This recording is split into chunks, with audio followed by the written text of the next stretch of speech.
hatimaye Profesa Nagu ateuliwa naibu katibu mkuu TAMISEMI. Rais wa Jamhuri ya Muungano wa Tanzania Daktari Samia Suluhu Hassan amemteua Profesa Tumaini Nagu wa naibu katibu mkuu ofisi ya Rais Tawala za Mikoa na Serikali za Mitaa TAMISEMI anayeshughulikia masuala ya afya. Rais wa Jamhuri ya Muungano wa Tanzania Daktari Samia Suluhu Hassan amemteua pia Meja Jenerali mstaafu John Julius Mbongo wa mwenyekiti wa bodi ya wakurugenzi ya kampuni ya Meli Tanzania Tashiko kwa kipindi cha pili na Musa Hamza Mendia wa mwenyekiti wa bodi ya shirika utawala wa Meli Tanzania TASAC kwa kipindi cha pili mfululizo. Uapisho wa katibu naibu mkuu utafanyika tarehe itakayopangwa. Ni taarifa kutoka jijini Dar es Salaam. Hatimaye Rais wa Jamhuri ya Muungano wa Tanzania Daktari Samia Suluhu Hassan amemteua Profesa Tumaini Nagu wa naibu katibu mkuu ofisi ya Rais Tawala za Mikoa na Serikali za Mitaa TAMISEMI anayeshughulikia masuala ya afya. Daktari Blandina ateuliwa naibu katibu mtendaji mipango. Rais wa Jamhuri ya Muungano wa Tanzania Daktari Samia Suluhu Hassan amemteua Daktari Blandina Kalama wa naibu katibu mtendaji tume ya mipango anayeshughulikia biashara ubunifu, akichukua nafasi ya Daktari Lola Madete ambaye uteuzi wake umetenguliwa na atapangiwa majukumu mengi. Rais wa Jamhuri ya Muungano wa Tanzania Daktari Samia Suluhu Hassan pia amemteua Balozi George Kahema Madafa kuwa mwenyekiti wa bodi kampuni ya Puma Energy Tanzania, akichukua nafasi ya Daktari Majiga Budeba ambaye amemaliza muda wake. Rais wa Jamhuri ya Muungano wa Tanzania Daktari Samia Suluhu Hassan amemteua Jacobo Jairi Kabona kuwa mwenyekiti wa bodi ya wakurugenzi bodi ya wataalamu wa ununuzi na ugavi PSPTB kwa kipindi cha pili. Uapisho wa naibu katibu mtendaji utafanyika tarehe itapopangwa. Ni taarifa kutoka jijini Dar es Salaam. Hatimaye Rais wa Jamhuri ya Muungano wa Tanzania Daktari Samia Suluhu Hassan amemteua Daktari Blandina Kalama wa naibu katibu mtendaji tume ya mipango anayeshughulikia biashara na ubunifu, akichukua nafasi ya Daktari Lola Madete ambaye uteuzi wake umetenguliwa na atapangiwa majukumu mengi.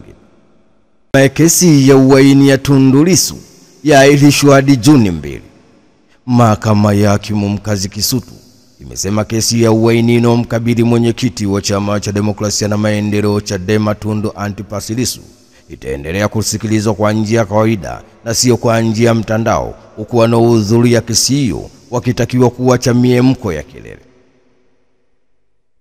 Hatua hiyo inatokana na uamuzi wa Hakimu Mkazi Mfawidhi Franco Kiswaga baada ya jopo la mawakili wa Tundu Lissu kuwasilisha maombi madogo, ikiwemo la kesi kuendelea kwa njia ya kawaida na Lissu akae mwenyewe kizimbani badala ya kulindwa na askari magereza.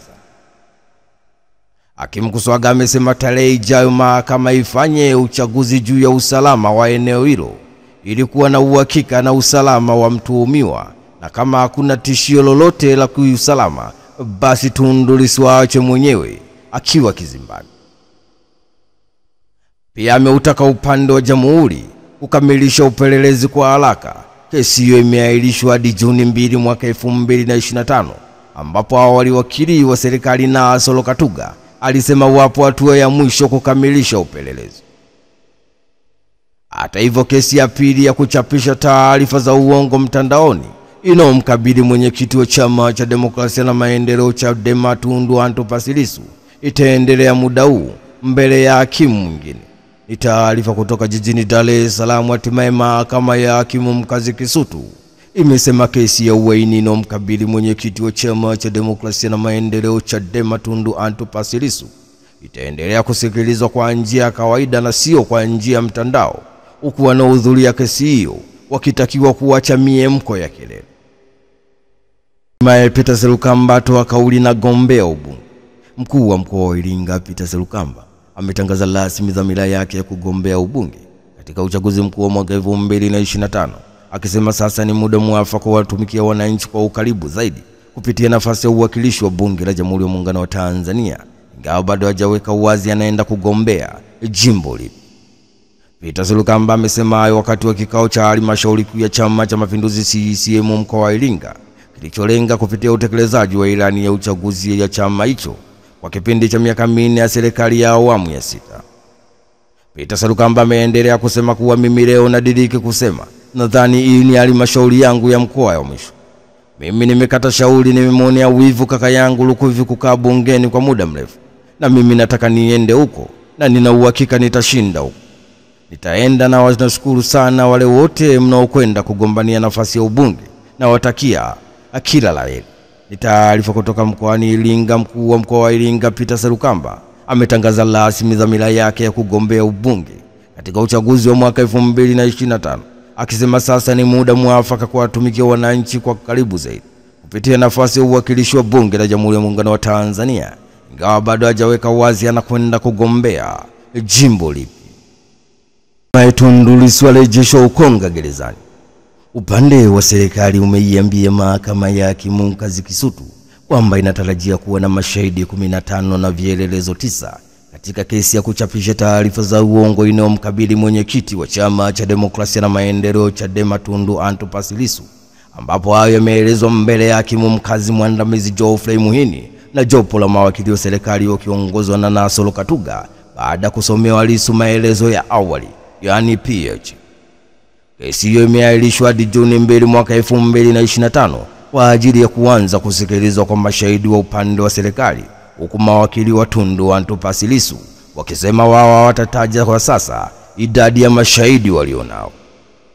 Ikumbukwe hapo awali Tundu Antipas Lissu alisomewa PH alikana kwamba Aprili 3 mwaka 2025 akuitisha mkutano makao makuu ya Chama cha Demokrasia na Maendeleo Chadema kwa watiania. Pia sio kweli kwamba vile aliko vyombo vya habari kwa ajili ya kuhabarisha umma katika mkutano huo.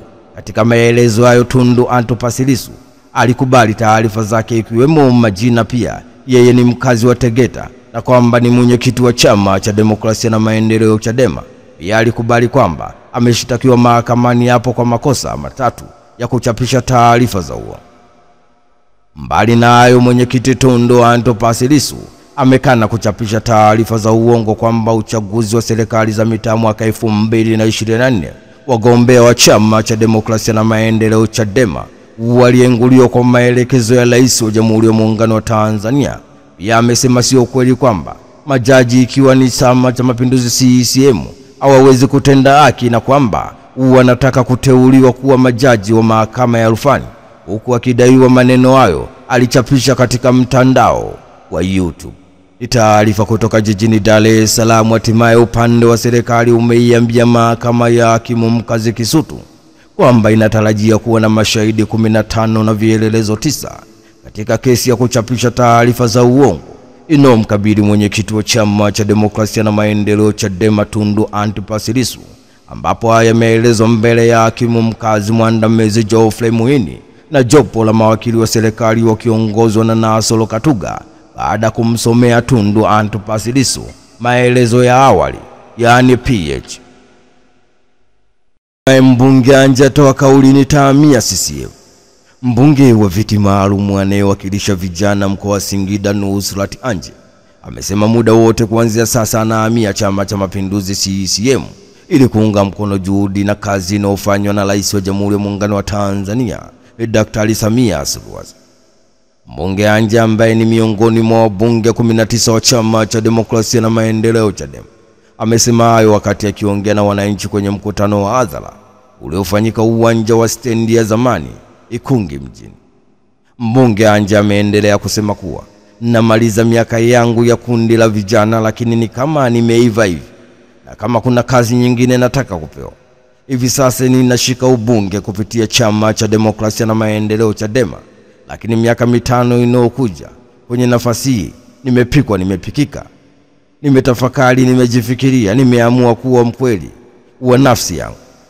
Natoka Chama cha Demokrasia na Maendeleo Chadema na ninakwenda Chama cha Mapinduzi CCM. Mbunge Anje ameendelea kusema kuwa nimeangalia mambo ambayo Mheshimiwa Rais wa Jamhuri ya Muungano wa Tanzania Daktari Samia Suluhu Hassan ameyafanya mkoani Singida na Tanzania kwa ujumla. Yule mama anapambana kinoma noma. Mama anapiga kazi back to back, ya lali anapiga kazi sana. Sasa kwa nini niendelee kubaki upande ambao hauna baraka? Nimeamua mwenyewe bila kulazimishwa na yoyote kwamba muda wote kuanzia sasa hadi Julai nitajiunga na Chama cha Mapinduzi CCM. Nimeamua kuchagua fungu lililo bora. Nitaunga jitihada za kazi anazozifanya Rais wa Jamhuri ya Muungano wa Tanzania Daktari Samia Suluhu Hassan. Ni taarifa kutoka huko Singida. Mbunge wa viti maalum anayewakilisha vijana mkoa wa Singida Nusrat Anje amesema muda wote kuanzia sasa atahamia Chama cha Mapinduzi CCM ili kuunga mkono juhudi na kazi inayofanywa na Rais wa Jamhuri ya Muungano wa Tanzania Daktari Samia Suluhu Hassan.